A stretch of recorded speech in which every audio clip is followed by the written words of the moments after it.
بسم الله الرحمن الرحيم. نحن الآن في الحقبة الأخيرة من أنبياء بني إسرائيل. بالله سم እጅግ በጣም ሩህሩህ በጣም አዛኝ በሆነው እኛ አሁን ያለነው በእስራኤል ልጆች ነቢያት በመጨረሻው ዘመን ላይ ነው። በተለይም በፍልስጤም በቤተል መቅዲስ በዚያች በተባረከች ሀገር ውስጥ ነው። ከምርጥ ነቢያት መካከል ወደ አላህ የሚጣሩ 3 ነቢያት አሉ።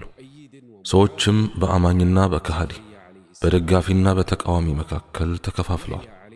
ዘከርያም ወደ አላህ ይጣራል፣ ያህያም ሰዎችን ያስታውሳል፣ ይመክራል፣ ሰዎችንም ወደ አላህ ይጣራል። የመርየም ልጅ ዒሳም ወደ አላህ ይጣራል፣ ተአምራቶችም በእጁ ተደርጎለታል። 3ቱ ነቢያት በአንድ የተባረከች ስፍራ ይገኛሉ። ምክንያቱም ጉዳዩ መደምደሚያው ላይ ነው፣ መጨረሻው ላይ ነው።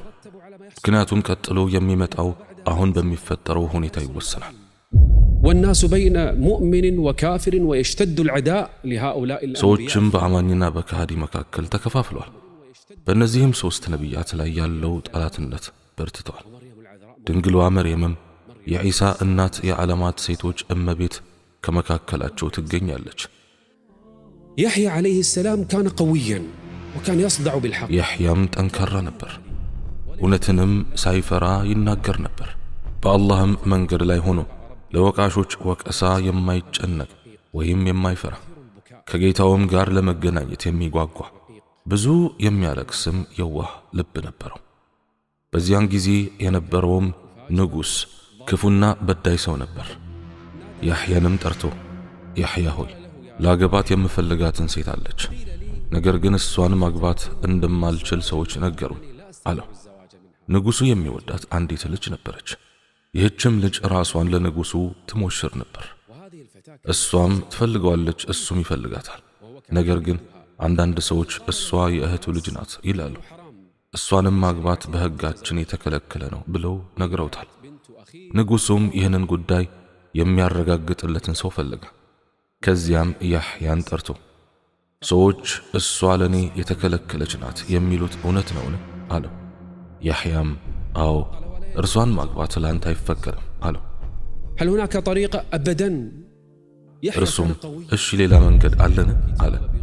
ያህያም በጭራሽ የለም አለው። ያህያ መጽሐፉን አጥብቆ የያዘ ጠንካራ ሰው ነበር። ለገዢውም ሆነ ለማንም ደንታ አልነበረውም። ያህያም ንጉሡን ይህ የተከለከለ ነው፣ ከእርሷም ጋር ግብረ ሥጋ ግንኙነት ብትፈጽም ዝሙት እንደፈጸምክ ነው አለው። ወሬውም የልጅቷ እናት ጋር ደረሰ። ንጉሡም ቅጣትን በመፍራት ከልጅቷ ሸሸ። ወደ እርሱም በምትመጣ ጊዜ እንደ እንግዳ ያስተናግዳት ነበር። ነገር ግን ሊያገባት ስለማይችል ወደ እሷ አይቀርብም ነበር። ከዚያም የዚህች ልጅ እናት ያህያን በጣም ጠላችው። እናትየውም ለልጇ ይህ ንጉሥ ምንም ነገር ብትጠይቂው አይከለክልሽም አለቻት። ልጅቷም አዎ እሱ እንደሚፈልገኝ ያውቃለሁ፣ ነገር ግን ያህያ እኔን ማግባት እንደማይችል ነግሮታል አለች። فهو لا يرد لك طلبا. قالت وما تلك الهدية يا أمي؟ እናቷም የሆነ ስጦታ እንዲሰጥሽ ንጉሡን ጠይቂው፣ ምንም ነገር አይከለክልሽም አለቻት። ልጅቷም እናቴ ሆይ ይህ ስጦታ ምንድን ነው አለቻት። እናቷም የያህያን ጭንቅላት በስጦታ መልክ እንዲያመጣልሽ ጠይቂው አለቻት። ንግግሯና ተንኮሏ ምንኛ ከፋ። ልጅቷም በእናቷ ሐሳብ ተስማማችና ወደሚወዳት ንጉሥ ሄደች። ስሜቱም ይነሳሳ እንደሆን ብላ ተኳኳለችለት። አምራ ቀረበች። ወደ እርሱም ቀርባ ካንተ የሆነን ስጦታ እፈልጋለሁ አለችው። ንጉሡም ምንድን ነው የምትፈልጊው አላት። ልጅቷም የያህያን ጭንቅላት በስጦታ መልክ እንድታመጣልኝ እፈልጋለሁ አለችው። ንጉሡም ከዚህ ውጭ ሌላ ማንኛውንም ነገር ጠይቂኝ አላት። ልጅቷም ከዚህ በቀር ካንተ ምንም አልፈልግም አለችው። ንጉሡንም እስክታሳምነው ድረስ አባበለችው። ከዚያም ጭንቅላቱን እንዲያመጡለት ወታደሮቹን ወደ ያህያ ላክ። አዑዝ ቢላህ። ያህያም በመስገጃው ለአላህ እየሰገደ ነበር። ወደ ያህያም ገብተው አንገቱን ቆረጡ። እየሰገደም እንኳን ወደ እነርሱ አልዞረም። ወደ እርሱ ስለ ገቡት ወታደሮችም ምንም አላስጨነቀው። ስለ ሰማውም ድምፅ ምንም ግድ አልሰጠውም። ያህያን ጭንቅላት እስኪቆርጡ ድረስ እየሰገደ ቆየ። يحيى عليه السلام وسلام عليه ተወለደበት ቀንና በሚሞትበትም ቀን ሕያው ሆኖ በሚነሳበትም ቀን ሰላም በሱ ላይ ይሁን። ይህ ማን ነው? ይህ ያሕያ ነው። ልጅቷ ከእናቷና ከንጉሱ ጋር በንጉሱ ቤተ መንግሥት ውስጥ ነበረች። አንዳንድ አጃቢዎችም አብሯቸው ተቀምጠው ነበር። ወዲያውን ወታደሮቹ የያሕያን ጭንቅላት ይዘው ገቡ። ንጉሱም ልጅቷን ይኸው ስጦታሽ አላት። ወታደሮቹ የሆነ ነገር አምጥተዋል። ያመጡትም ነገር ከልጅነቱ ጀምሮ ነቢይነቱን በልቡ የያዘው የዚያ የከበረ ነቢይ የዚያ ደግ አላህን የሚፈራና ትጉህ ሰው ጭንቅላት ነበር። ከዚያም ጭንቅላቱን አምጥተው ከልጅቷ ፊት ወረወሩት። ልጅቷና እናቷም ተደሰቱ። በዚህ ተግባራቸው አላህ ስብሓንሁ ወተዓላ ምድርን እንድትውጣቸው እንዳዘዘ ተነግረዋል። እናቷም እያየች በመጀመሪያ ምድር የዋጠቻት ልጅቷን ነው ይባላል። ልጅቷም የእብደት አይነት እንደደረሰባት ከፍ ወዳለ ቤት ሄዳም ራስዋን ወርውራ እንዳጠፋችና ውሾችም እንደቆራረጧትም ተነግሯል። የዚህም ሁሉ ዕውቀት ያለው አላህ ዘንድ ነው። ወዘከሪያ ወያሕያ ዘከርያንም ያሕያንም ዒሳንም ኤልያስንም መራራ ሁሉም ከመልካሞቹ ናቸው። ያሕያ መገደሉን በሰዎች መካከል ተሰራጨ። ዘከርያም ወደ እርሱ እንደሚመጡ አወቁ። ልጄን ከገደሉ እኔንም ይገሉኛል በማለት ከሰዎች እይታ ተሰወረ። በዚያን ጊዜ ይህ አላህ ነቢይ ያ የተከበረ ሽማግሌ በጣም አርጅቶ ነበር። ያሕያ ሲወለድለት ሽማግሌ ከነበረ ታዲያ በዚህ ጊዜ ዕድሜው ስንት እንደነበረ መገመት አያቅትም። እነዚህ ሰዎች ከእርሱ የሚፈልጉት ምንድን ነው? ሽማግሌ ነቢይ፣ አረጋዊ ሸይኽ ነው። ቢተውትስ? ነገር ግን አይሁዶች ይህንን አጋጣሚ ተጠቅመው ንጉሱን ልጁን ስለገደልክ ምናልባት የልጁ አባት ሊረግምህ ይችላል በማለት አነሳሱት። ንጉሱም ታዲያ ምን ላድርግ አላቸው። እነርሱም ልጁን ገለሃል፣ ስለዚህ በነካጅህ አባቱን ግደለው አሉት። ንጉሱም ዘከርያን ፈልጋችሁ እንዳገኛችሁ ግደሉት ብሎ ወታደሮቹን እላከ። ወታደሮቹም ቤት ለቤት መፈተሽ ጀመሩ። ነገር ግን ዘከርያን ሊያገኙት አልቻሉም። ዘከርያ የት ሄደ? ጫካ ውስጥ ተደበቀ። የአላህም ነቢይ ዘከርያ ወታደሮቹ እርሱን እየፈለጉ ወደ ጫካው መድረሳቸውን ሰማ። ሽማግሌው ከነሱ ይሸሻል። ግራም ተጋብቶ ወዴት ሊሄድ እያለ ሳለ በጫካ ውስጥ አንድ የዛፍ ግንድ ተከፍሎለት አየ። አንድ ትልቅ ዛፍ ግንዱ በሙሉ ተከፈተ። አላህም ወደዚህ የዛፍ ግንድ ገብቶ ከነርሱ እንዲሸሸግ እንደፈለገ አወቀ። እስኪያስቡት ሰዎችና ወታደሮች የዘከርያን ልጅ እንደገደሉት እርሱን እንዳገኙት ወዲያው ሊገሉት እየፈለጉት ነው። ዘከርያም ወደ ዛፉ ግንድ ውስጥ ገባ። የዛፉም ግንድ ዘከርያን በውስጡ አቅፎ ራሱን ዘጋ። በሰዓቱ ከዘከርያ ጋር ማን ነበር? ኢብሊስ ነበር። አዎ እርሱ ኢብሊስ ነበር። ተራ ኢብሊስ አይደለም። ያ የመጀመሪያው ኢብሊስ እዚያ ነበር። ከዘከርያም ኋላ ቆሞ ነበር። የዛፉ ግንድ እንደተዘጋም ኢብሊስ የዘከርያን ልብስ ከዚህ ግንድ ውጭ እንዲወጣ ልብሱን ጎትቶ ከግንዱ ወጣ። ከዚያም በሰው ተመስሎ ቆመ። ወታደሮቹም በደረሱ ጊዜ ኢብሊስ ማንን እየፈለጋችሁ ነው አላቸው። ወታደሮቹም ዘከርያን እየፈለግን ነው፣ አይተኸዋልን አሉት። ኢብሊስም አዎ አላቸው። ወታደሮቹም የት ነው ያለው አሉት። ኢብሊስም እዚህ ነው፣ ወደዚህ ዛፍ ግንድ ውስጥ ገብቷል አላቸው። ወታደሮቹም ወየውልህ ትሳለቅብናለህን አሉት። ኢብሊስም በጭራሽ አልተሳለቅኩም አለ። ወታደሮቹም እሺ ለዚህ ማስረጃ ምንድን ነው አሉት። ኢብሊስም ከግንዱ ውጭ የወጣውን ልብሱን ተመልከቱ አላቸው። ኢብሊስ ክፉ ነው። ወታደሮቹም ታዲያ ምን እናድርግ አሉ። ኢብሊስም እርሱ በውስጡ እያለ የዛፍ ግንዱን ቁረጡት አላቸው። ከዚያም በውስጡ ያለውን የአላህን ነቢይ ዘከርያን ሊያሰቃዩ መጋዝ አመጡ። ترى الأنبياء تعبوا، ترى الأنبياء صبروا، ترى الأنبياء ضحوا بأنفسهم። በነገራችን ላይ ነቢያት ደክሟል፣ ነቢያት ታግሷል፣ ነቢያት ራሳቸውን ሰውቷል። ከዚያም መጋዙን ይዘው መጡ። ሽማግሌው ዘከርያም በዛፉ ግንድ ውስጥ ነው። ወደ ሰውነቱም እስኪደርሱ ድረስ የዛፍ ግንዱን መቁረጥ ጀመሩ። መጋዙም የዘከርያን ሰውነት መቁረጥ ጀመረ።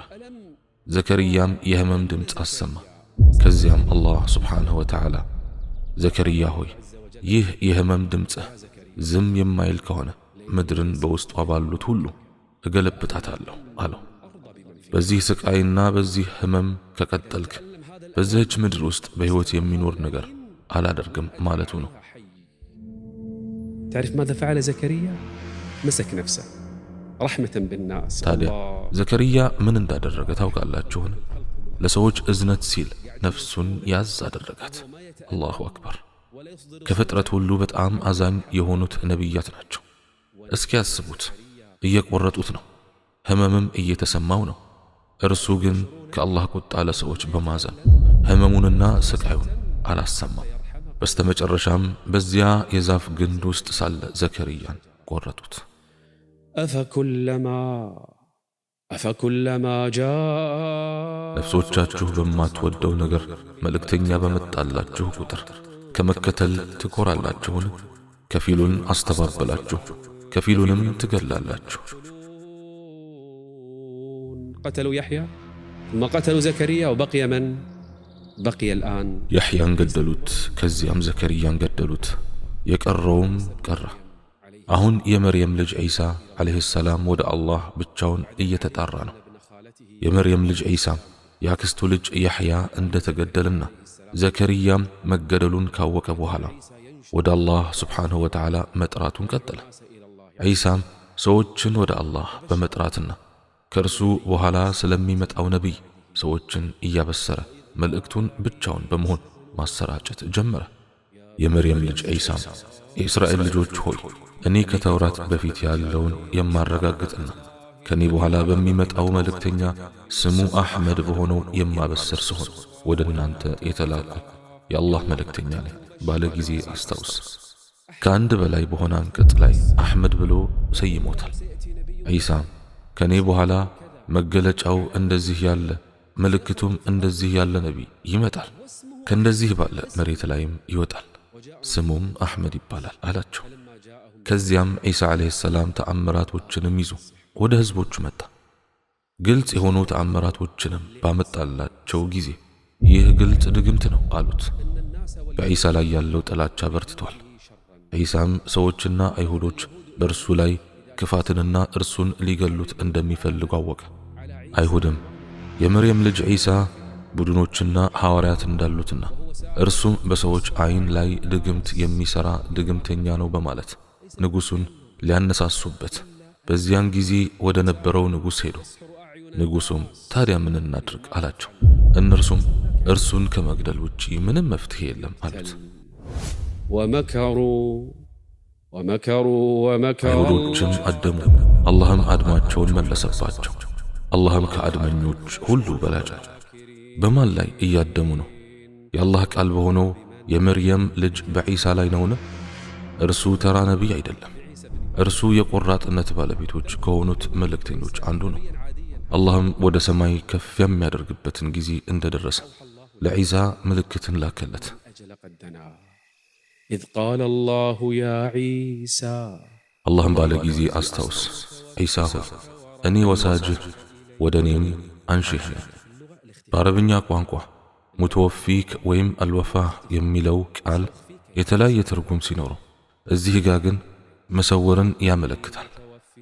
አላህም ዒሳ ሆይ እንድትሰወር አደርግሃለሁ አለው። እንዴት እንዲሰወር ያደርገዋል? ወደ እርሱ እንዲነሳ በማድረግ እንዲሰወር ያደርገዋል ማለት ነው። ከዚያም ከካዱት ሰዎች አጥሪህ ነኝ። ይህም ማለት ዒሳ ወደ አላህ የሚነሳበት ጊዜ ተቃርቧል ማለት ነው። የመርየም ልጅ ዒሳ ወደ ሐዋርያቱና ወደ ባልደረቦቹ ወደ አላህ ከፍ የሚደረግበት ጊዜ እንደተቃረበ አላህም ሊያነሳው እንደሆነና እርሱም ከዚያ በኋላ ከነርሱ ጋር እንደማይኖር ሊነግራቸው ሄደ። ከዚያም አንዱን መምከር፣ ያንንም ማስተማር፣ ይህንንም ማስታወስ ጀመረ። አሁን የመጨረሻዎቹ ቀናት ላይ ደርሰዋል። ዒሳ በዚያን ጊዜ 33 ዓመቱ ነበር። ከሐዋርያትም ውስጥ 12 ምርጥ ባልደረቦች ነበሩት። ከሰዎችም አይን ለመሰወር እርሱም ከነርሱ ጋር በመሆን በአንድ ቤት ውስጥ እንዲቀመጡ አደረጋቸው። የት እንዳሉ ማንም አያውቅም። ዒሳም እኔ ወደ ሰማይ አላህ ካነሳኝ አንተ ወደ እንዲህ ያለ አገርና ወደ እንዲህ ያለ ቦታ ሄደህ ወደ አላህ ትጣራለህ። አንተም ይህን የተውራትን ቅጂ ይዘህ ወደ እንዲህ ያለ አገር ሄደህ ወደ አላህ ትጣራለህ እያለ እያንዳንዳቸውን ወዴት መሄድ እንዳለባቸው ነገራቸው። ሁሉንም በምስራቅና በምዕራብ በሰሜንና በደቡብ ምድር ላይ አሰራጫቸው። ምን ማድረግ እንዳለባቸው ማስተማራቸው። አደራም አላቸው إن منكم من يكفر بي 12 مرة ከዚያም ከናንተ ውስጥ በኔ 12 ጊዜ የሚክድ ሰው አለ አላቸው። ከሃዲው ማን እንደሆነ አልነገራቸው። ዒሳ ስለሚገኝበት ቦታ አሳልፎ በመስጠት ለአይሁዶች የነገራቸው ከመካከላቸው አንዱ ነው ተብሏል። ስለዚህም ጉዳይ ዕውቀቱ ያለው አላህ ዘንድ ነው። ከብዙ ፍለጋ በኋላ አይሁዶች ዒሳና ባልደረቦቹ የተሸሸጉበትን ቤት ደረሱበት። በዚያም ቤት ውስጥ 12 የዒሳ ሐዋርያት አብረውት ነበሩ። ሰዎችም ቤቱ ላይ ቆመው ዒሳ ሆይ ናውጣ እንፈልግሃለን እያሉ በሩን ማንኳኳት ጀመሩ። ዒሳም ቢወጣ የሚያደርጉትን ያውቃል። የሕያንና ዘከርያን ከገደሉ በኋላ እርሱን ሊገሉት እንደሚፈልጉ ያውቃል። አሁን በሩን አጥብቀው ዘግተዋል። በቤቱም አናት ላይ መስኮት የሚመስል ክፍተት ነበር። ዒሳም አላህ አሁን ወደ እርሱ ሊያነሳኝ ነው። አሁን እናንተን ትቼ ወደ ሰማይ አርጋለሁ፣ ከእናንተም እሰወራለሁ። በእኔ አምሳል ተመስሎ ወደ እነርሱ የሚወጣና እነርሱም በእርሱ ላይ የፈለጉትን እንዲያደርጉበትና በጀነት ውስጥ አብሮኝ መሆን የሚፈልግ ከመካከላቸው ውስጥ ማን ነው አላቸው። نفس درجتي في الجنة الآن 12 واحد يسمعون عيسى አሁን 12ቱም ዒሳን እየሰሙ ነው። ከእነርሱም በዕድሜ ታናሹ ተነስቶ የአላህ ነቢይ ሆይ እኔ አለ። ዒሳም በዕድሜ ከእርሱ የሚበልጥ ሰው ይፈልግ ስለነበር አልተቀበለውም። ዒሳም ከእናንተ ውስጥ በእኔ ተመስሎ ወደ እነሱ የሚወጣና በጀነት ውስጥ በእኔ ደረጃ ላይ መሆን የሚፈልግ ማን ነው ብሎ ለሁለተኛ ጊዜ ጠየቃቸው። አሁንም ከእነርሱ በዕድሜ ታናሹ እኔ የአላህ ነቢይ ሆይ አለ። በድጋሚ ለሶስተኛ ጊዜም ጠየቃቸው። አሁንም ይህ ወጣት እኔ አለ። በመጨረሻም የመርየም ልጅ ዒሳ ይህንን ወጣት ተቀበለው። ከዚያም ሁሉም እየተመለከቱ መልአክ ከሰማይ ወርዶ የመርየምን ልጅ ዒሳን ወሰደው። ከዒሳም ፀጉር ላይ ውሃ ይንጠባጠብ ነበር። ያ አላህ እንዴት ያለ ታላቅ ትዕይንትና እንዴት ያለ ታላቅ አጋጣሚ ነው! ከዚያም ከቤቱ አናት ላይ ባለችው ክፍተት መልአኩ የመርየም ልጅ ዒሳን ይዞ ወጣ። በጊዜው ማን አየው? ሐዋርያቱ ናቸው። ውጭ ያሉት ምንም አላዩ። አላህ አይናቸውን ሸፍኗል። መልአኩ ጅብሪል የመርየምን ልጅ ዒሳን ወደ ሰማይ ወሰደው፣ ወደ ሰማይ አነሳው።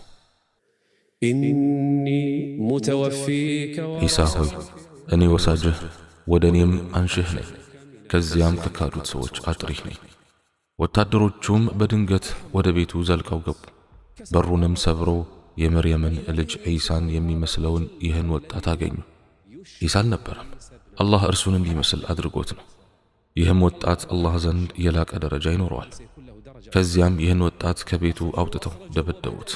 በእሾህም ላይ እንዲራመድ አደረጉት። እስኪሞት ድረስም ወጉት። በዚያን ጊዜ ግን ዒሳ ወደ ሰማይ ተነስቷል። ወጣቱንም ከገደሉትና በዙሪያው እሾህ ካደረጉበት በኋላ የእንጨት መስቀል ሰሩ። በመስቀሉም ላይ አድርገው በሚስማርም ቸነከሩበት። ሰዎችም እያዩ ወጣቱን የሰቀሉበትን የእንጨት መስቀል አነሱት። ከዚያም መፎከር ጀመሩ። የመርየም ልጅ ዒሳ መስሏቸው ይህን ወጣት የገደሉትን አይሁዶች መሲሑን ገደልን እያሉ በሰዎች ፊት ይፎክሩ ጀመር። ተመልከቱ፣ በታላቁ ወንጀል ይኩራራሉ። እኛ የአላህን መልእክተኛ የመርየምን ልጅ አልመሲሕ ዒሳን ገደልን፣ መልእክተኛ መሆኑን እያመኑ ገደል ነው ይላሉ። እኛ የአላህን መልእክተኛ የመርየምን ልጅ አልመሲሕ ዒሳን ገደልን በማለታቸው ረገምናቸው። አልገደሉትም፣ አልሰቀሉትም፣ ግን ለነሱ የተገደለው ሰው በዒሳ ተመሰለ። ይህ ወጣት ዒሳ መስሏቸው ነበር። ያ የእንጨት መስቀል ተነሳ። ሰዎችም ሁሉ ይህን ወጣት እንደ ዒሳ ያዩታል። ዒሳ እንደተገደለና እንደተሰቀለ ወሬው በቤተል መቅዲስ መሰራጨት ጀመረ። ዜናው ማን ጋር ደረሰ? ያቺ የተሰበረችና ሐዘንተኛዋ ያቺ ንጽሕት እናት መርየም ጋር ደረሰ። ከዚያም ሄዳ መስቀሉን በተመለከተች ጊዜ ልጇ መሰላት። መርየም እንኳን አታውቅም ነበር። የተሰቀለው ሰው ልጇ መስሏት ነበር። ያ አላህ! ግን ለነሱ የተገደለው ሰው በዒሳ ተመሰለ። እነዚያም በእርሱ ነገር የተለያዩት ከእርሱ መገደል በመጠራጠር ውስጥ ናቸው። ጥርጣሬን ከመከተል በስተቀር በእርሱ ነገር ምንም ዕውቀት የላቸው። በእርግጥም አልገደሉትም። ይልቁንስ አላህ ዒሳን ወደ እርሱ አነሳ። አላህም አሸናፊ ጥበበኛ ነው። መርየም እንኳን አታውቅም ነበር። በመጣች ጊዜ ልጇ እንደተገደለ ተነገራት። ከዚያም ተመለከተችና በሐዘን ልቧ ተሰብሮ ማልቀስ ጀመረች።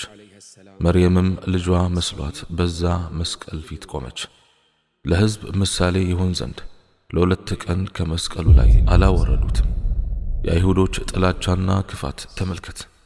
በዒሳ እናት ላይ ምን እንዳደረጉ፣ ስለ እሷ ምን እንዳሉ፣ ሲወለድ ስለ ዒሳ ምን እንዳሉ፣ እነዚያን ሁሉ ዓመታት በድግምት እንዴት እንደከሰሱት ተመልከት። ታዲያ እንዴት አይገድሉትም? እነሱ ዒሳ ዓለይሂ ሰላም መስሏቸው ገደሉት። ይህን በአላህ መልእክተኛና በመሲሑ ላይ አደረግን እያሉ ይከራከሩ ጀመር። 1 ቀን፣ 2 ቀን፣ 3 ቀን፣ 1 ሳምንት እስኪያልፍ የተሰቀለው በመስቀል ላይ ተሰቅሏል። መርየም ወደ ንጉሡ ሄዳ ልጇን እንድትቀብር ይፈቅድላት ዘንድ ጠየቀችው። ከዚያም ይህን ሬሳ ወስዳ ቀበረችው። فأخذت هذا الجسد ودفنته وجاءت في اليوم الثاني تزور በማግስቱም እሷና የያሕያ እናት ቀብሩን ሊጎበኙ ሄዱ። እነሱም የዒሳ ቀብር መስሏቸው ሊጎበኙ በሄዱ ጊዜ አንድ ሰው በአቅራቢያቸው ቆሞ ተመለከቱ። የዒሳ እናት መርየም የያሕያን እናት ከዚህ ሰው ራስሽን ሸፍኝ አለቻት። የያሕያ እናትም ከየትኛው ሰው አለቻት። መርየምም ከዚያ ሰው አለቻት። የያሕያ እናትም እኔ ምንም ሰው አይታየኝም አለች። ከዚያም መርየም ዓለይሃ ሰላም ይህ ሰው ምናልባት ጅብሪል ሊሆን እንደሚችል አወቀች። ለረጅም ጊዜያት ወደ እርሷም መጥቶ አያውቅም ነበር። ከዚያም ከኡሙ ያሕያ ርቃ ሄደች። እርሱም ያነጋግራት ጀመር። መርየምም አንተ ማነህ አለችው። ጅብሪልም እኔ ጅብሪል ነኝ፣ አንቺ እዚህ ምን ታደርጊያለሽ አላት። መርየምም የልጄን ቀብር ልጎበኝ መጣሁ አለችው። قال أتظنين هذا قبر المسيح؟ ጅብሪልም ይህ የመሲሑ ቀብር መስሎሽ ነው እንዴ አላት። መርየምም አዎ የቀበርኩት እኔው ራሴ ነኝ አለችው። ጅብሪልም ይህ ልጅሽ አይደለም፣ ልጅሽ አልሞተም አላት። መርየምም ምን? እንዴት አለችው። ጅብሪልም ልጅሽ አልሞተም፣ ይልቁንም አላህ ወደ ሰማይ አንስቶታል፣ እስካሁንም ድረስ ሕያው ነው፣ ይመገባልም አላት። ዒሳም ዓለይሂ ሰላም በደመና ላይ ሆኖ እንደወረደና እናቱንም አረጋግቶ ከዚያም እንደተመለሰ ይነገራል። የዚህም ዕውቀት ያለው አላህ ዘንድ ነው። መርየምም ልጇ እንዳልተገደለና አላህ እንዳዳነው ስታውቅ ተረጋጋች። መርየምም ከዚህ በኋላ አላህ ነፍሷን እስኪወስድ ድረስ ለ5 ዓመታት ቆየች። ومريم ابنة عمران التي የዒምራንን ልጅ መርየምንም ያችን ብልቷን የጠበቀችውን ምሳሌ አደረገ። በእርሱም ውስጥ ከመንፈሳችን ነፋ፣ በጌታዋ ቃላትና በመጽሐፍቱም አረጋገጠች፣ ከታዛዦቹም ነበረች። የመርየም ልጅ ዒሳ ዓለይሂ ሰላም ግን በተሰወረና ወደ ሰማይ በተነሳ ጊዜ ባልደረቦቹ በምድር ላይ ተሰራጭተው ወደ አላህ ሃይማኖት መጣራት ጀመሩ። ለሰዎችም በመርየም ልጅ በዒሳ ያመነ አላህ ኃጢአቱን ይቅር ይለዋል እያሉ ያበስሩ ጀመር። ሰዎችም ተለያዩ። በመርየም ልጅ በዒሳም ጉዳይ በተመለከተ ሰዎች ለ2 ተከፈሉ። አሁን ከዒሳ እርገት በኋላ በምድር ላይ የቀረ ነቢይ ወይም መልእክተኛ የለም። የእስራኤል ልጆች የነቢያት መደምደሚያ እዚህ ጋር ነው። ዒሳ ይመጣል ብሎ ስላለለት ነቢይ ካበሰረ ከብዙ 100 ዓመታት በኋላ ሌላ ነቢይ አልመጣም። የቀሩት ባልደረቦቹ ግን ሕዝቡን መስበክና ሕዝቡን ማስተማር ጀመሩ። ሕዝቡን ግን በዒሳ ላይ በ2 ጭፍሮች ተለያይቷል። ይህ የመርየም ልጅ ዒሳ ነው። ያ በርሱ የሚጠራጠሩበት እውነተኛ ቃል ነው። ሰዎችም በዒሳ ተለያዩ። ከነሱም መካከል ዒሳ አምላክ ነው ያሉ አሉ። አዑዙ ቢላህ ከሚሉት ነገር ሁሉ አላህ የላቀ ነው። ዒሳ አምላክ ነው። ለጥቂት ጊዜም በመካከላችን ነበር፣ ከዚያም ወደ ሰማይ ተመለሰም ብለዋል። ከነርሱም አንዳንዶቹ ዒሳ የአላህ ልጅ ነው ያሉም አሉ። ከሚሉት ነገር ሁሉ አላህ የላቀ ነው። ከኛ ጋር ለጥቂት ጊዜ ነበር፣ ከዚያም አላህ ወደ እርሱ አነሳውም ብለዋል። ሶስተኛዎቹም የአማኝ ቡድን ዒሳ የአላህ መልእክተኛ ባሪያውም ነው፣ በመካከላችን ለተወሰነ ጊዜ ነበር፣ ከዚያም አላህ ወደ እርሱ አነሳው አሉ። ለአላህ ልጅን መያዝ አይገባውም፣ ከጉድለት ሁሉ ጠራ። ነገርን በሻ ጊዜ ለእርሱ የሚለው ሁሉ ወዲያውም ይሆናል። ዒሳ አለ፣ አላህም ጌታዬ ጌታችሁም ነውና ተገዙት፣ ይህ ቀጥተኛ መንገድ ነው። ከመካከላቸውም አሕዛቦቹ በእርሱ ነገር ተለያዩ። ሦስቱ ቡድኖች የዒሳ ባልደረቦች በምድር ላይ ተሰራጭተው ለዘመናት በምድር ላይ ቆዩ። በስድስተኛውም ክፍለ ዘመን ጥቂት የእምነት ሰዎች ብቻ ቀሩ። ከአደም ጀምሮ እስከ ዒሳ እርገት ድረስ ያሉት የነቢያት ታሪክ ይህ ነበር። የዒሳ ታሪክ አብቅተዋልን? አይ አላበቃም። የመርየም ልጅ ዒሳ በሰማይ ሕያው ነው፣ እንደገናም ይመለሳል።